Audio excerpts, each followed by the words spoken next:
Lo cierto es que el reporte es al revés.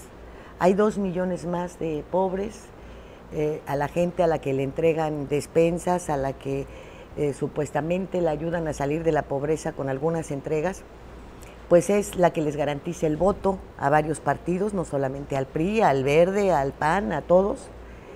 Y entonces se utiliza la pobreza como un argumento político.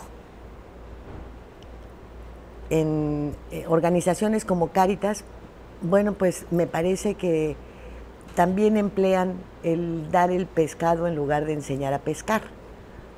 Pero, ¿cuál es la razón de la existencia de ustedes? Los programas fallidos que tienen ustedes y que nos cuesta tanto dinero.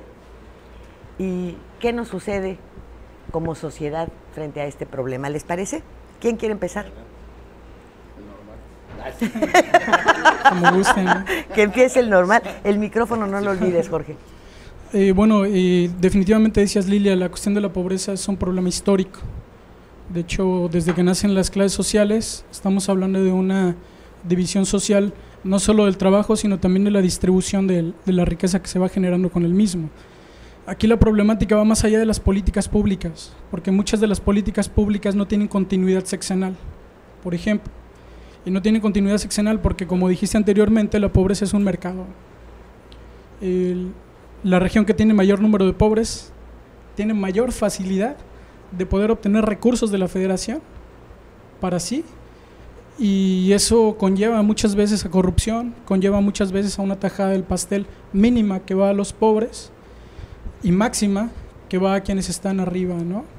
Entonces la cuestión de la pobreza es un problema que además es un problema estructural, fíjate. Es un problema que tiene que ver con la política económica que se viene generando desde la década de los 80.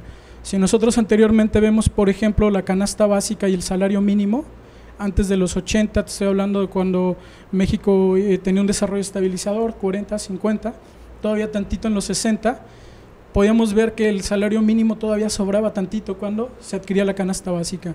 A partir de que Miguel de la Madrid nos mete con sus Chicago Boys a lo que viene siendo el neoliberalismo, los índices de pobreza se incrementan tremendamente. Tú acabas de decir que incrementó a 2 millones y tienes razón. Para 2015, imagínense, en un país con 120 millones de mexicanos aproximadamente, tenemos más del 50% de personas en pobreza, ¿no? Y en el caso de Quintana Roo, el 30%. Acaba de hablar de las estructuras y de las clases. En todos estos años teníamos la clase alta, la clase media y la clase baja, ¿no? Hoy tenemos la pobreza patrimonial, la pobreza, o sea, hemos estructurado hasta la pobreza. Claro, la pobreza cultural. ¿Verdad? Ahora tremenda, ¿no? ya se es pobre patrimonialmente, en vivienda, en varios rubros, porque la pobreza además tiende ya a ser miseria, que faltaría un escalón más abajo para documentarla. Correcto, y que muchos de ellos son datos ficticios. Por ejemplo, en el sexenio de Vicente Fox, hay estándares que miden la pobreza, que tiene que ver con la electrificación, que tiene que ver con agua potable, que tiene que ver incluso con pavimentación en el hogar. Durante el sexenio de Vicente Fox, lo que hicieron, por ejemplo, en comunidades indígenas de Chiapas, ¿no?, fue ponerles piso, y entonces dejaron de estar en pobreza extrema y pasaron a pobreza.